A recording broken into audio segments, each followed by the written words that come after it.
Hey guys, what's going on? Austin Putnam here from FlickDirect, and today I had the privilege of doing a Zoom interview with director Zetna Fuentes. Now, if you guys don't know who Zetna Fuentes is, you may know the TV shows that she has had a hand in directing. Like, for example, some of her credits include episodes of Grey's Anatomy, How to Get Away with Murder, Shameless, and Ray Donovan. So as you guys can clearly tell, she has had a great track record, and her most recent directing credit goes to the first two episodes of Netflix's brand new show Cursed, to which, to give you guys the just because I don't want to give away too much because it's something that I didn't even know about until I did research on, but Cursed is a brand new retelling of the Arthurian legend, aka the King Arthur tale. So as you guys can probably imagine, I am obsessed with the lore of King Arthur. So the moment I heard that this was a retelling of the lore, I knew I had to watch it. And what you guys are about to see is a very fun chat with a director that, if you guys ask me personally, is a director that's very passionate and is really excited about telling this new tale, this new retelling, I should say, on the King Arthur tale. But anyways, without any more being said, let's get right to the interview. Roll the tape. I did not even know this was an Arthurian tale before watching this show, by the way.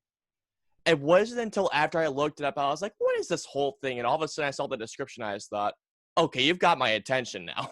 Oh, funny. That's really funny. Because honest to God, I mean, I am obsessed with the King Arthur tales. I mean, oh my God, like I have seen pretty much everything. And right when I saw this was a new take, I just thought, okay, I've got to see this. And by the way, I got to say since you directed the first episodes, your work, terrific to say the least. Oh, thank you very Yeah. much.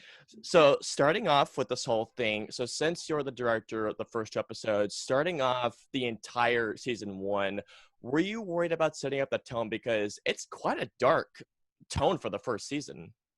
Yeah, as the director of the first two episodes and, director of the pilot, I think it's what I've always wanted to do as a creative person. It's like you get an opportunity to create the tone, collaborate with, Tom Wheeler and Frank Miller to build this world that we haven't seen before. And I think it's a huge challenge, but one I was really excited to meet, to have a seat at the table and to make decisions that affect everything, the palette, the lens choice, how we want to shoot it, what we want to say about the story. So yeah, it was a great opportunity. Also, by the way, speaking of Frank Miller, to say the least, is a god when it comes to graphic novels, comic books, speaking of other things he's done. What was it like collaborating with an icon like him? Yeah, the very first time that I met him, I had to take that deep breath and just calm myself down, not be a crazy fangirl, and just be a normal person. And he made that so easy because he was so excited. He's so excited about the project. From the very beginning, he loved my thoughts and my ideas. And we shared a similar sensibility about how we saw the story unfold. And he was that same way from the moment we met till, the very end, till now. He's been an incredible collaborator and very open, which is, yeah, phenomenal.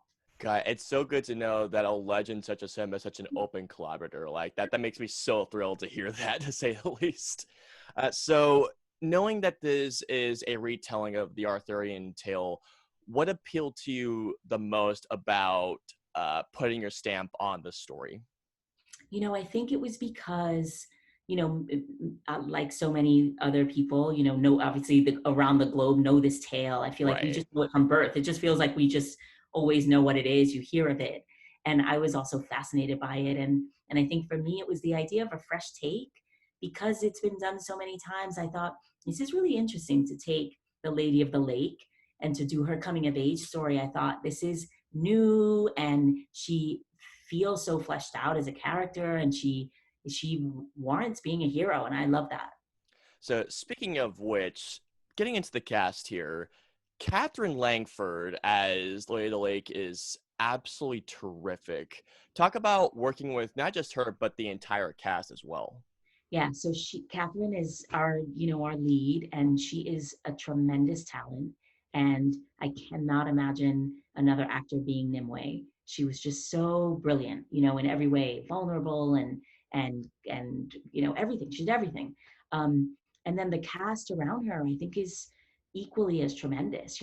I can't, now that they've inhabited those roles. I can't imagine anyone else playing those roles. So, Devin, who plays Arthur, Gustav, Merlin, just all of them, I think, have done such beautiful work. Yeah, really proud. So one thing I gotta ask is that there have been many stories set within the fantasy realm. So when you were developing the first two episodes of Cursed, what other fantasy stories did you look to as inspiration, not just for setting up the tone, but also the look? Because there's also Game of Thrones and many of others. So what did you look up to as a way to, okay, so this is what I'm gonna do for setting up the look and the feel of the show? Yeah, I think because there have been so many amazing films and TV shows that deal with fantasy, and I love Game of Thrones, I'd seen every episode. It was about really reading this story and thinking about what made sense for this story, what world we wanted to live in. And I think it's a unique, again, a unique take. And so we talked a lot about how nature was such a huge element of the story and how we wanted the magic to feel organic and what kind of color palette we wanted so that it felt like magic existed in this natural world. And so we really wanted its own kind of visual language. But I know a lot of early conversations my DP and I would have, and we talk about Lord of the Rings and how much we love Lord of the Rings because of its epicness and how it was intimate and how you were on the edge of your seat because you wanted them to succeed. And so we would that was one film that came to mind in terms of the epic nature of that, and the way they told that story. And then we look to our own inspiration for color and photography and art and just the world around us. So speaking of the look, I gotta say, your DP and you did a phenomenal job of capturing a glorious looking show. I mean, I just want to let everyone know watching this, if you have a 4K HDR TV, this is gonna look absolutely glorious. And from what I saw, you guys shot in England, if I remember correctly. Yeah, we shot in the UK, we shot in England, and Oh, yeah, it was stunning. I mean, it's so steeped in history. So we'd go to these woodlands and we'd be seeing these trees and it just made so much sense for the story. And yeah, the locations were breathtaking. I was gonna say it sounded like it's from the beautiful cinematography. It seemed like you guys were actually on vacation while you were shooting this thing.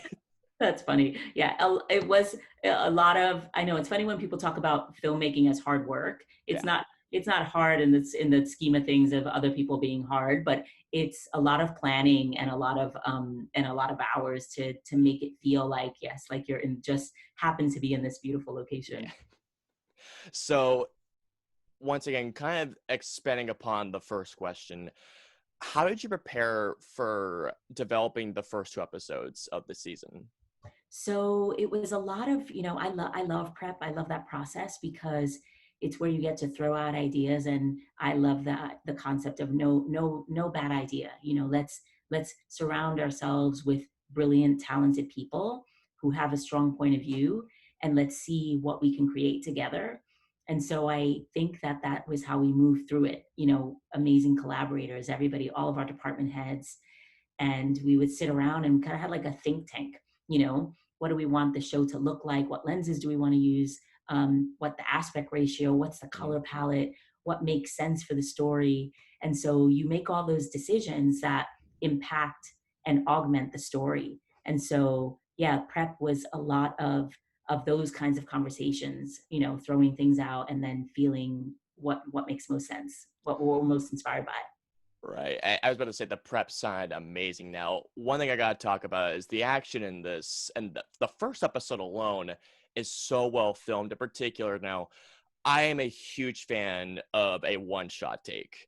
There's a particular sequence, I don't want to give anything away for those of you who haven't watched it, but it's the scene where Nimue, as she's about to go on to her journey.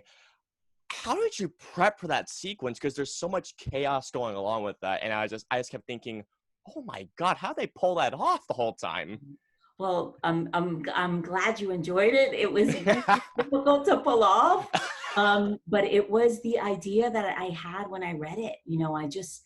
I didn't want it to feel like a gimmick, and I wanted it to feel like it made sense for the story because, again, not to give too much away, but Right. it's her point of view, right? It's her story, And so I didn't want to leave her to go to film some other thing that was just B-roll. I wanted to stay with her.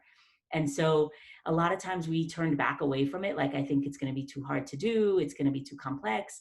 But everyone just jumped in and said, let's do it, let's do it, let's do it. And a lot of planning, a lot of really talented people, our steady camera operator, Danny Bishop, wherever you are in the world, thank you.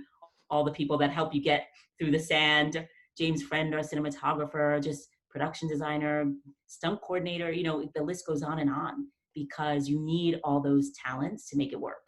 I was about to say, because yeah, that shot blew me away to say the least. Now, without getting too political, did you see any similarities about, like I said, tone or plot when you're comparing this show, the season, to what's going on in the world right now?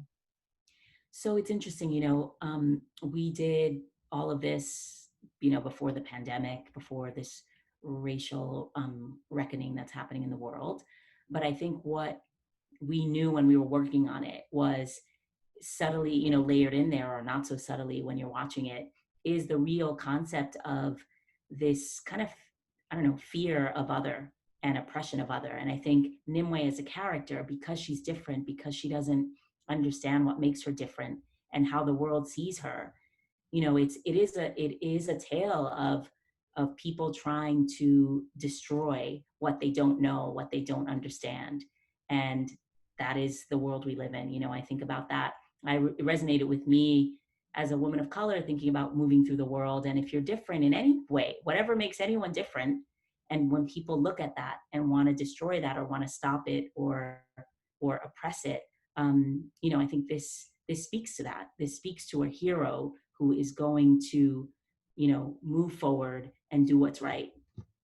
So, given that how this is a retelling of such a legendary tale, which personally, which take of the Arthurian tale is your favorite take besides this one, of course? Oh, interesting. Very interesting. I think I have, I'll just say I'm not going to say right or wrong or why. I think it's just because it's the film that I watched Excalibur, Borman's Excalibur, so many times that it's the one that I think is seared into my brain as, from my childhood. So yes, I have, yeah, it holds a special place in my heart. I was like, cause I can't argue because that's a phenomenal thing you Right? chose right there.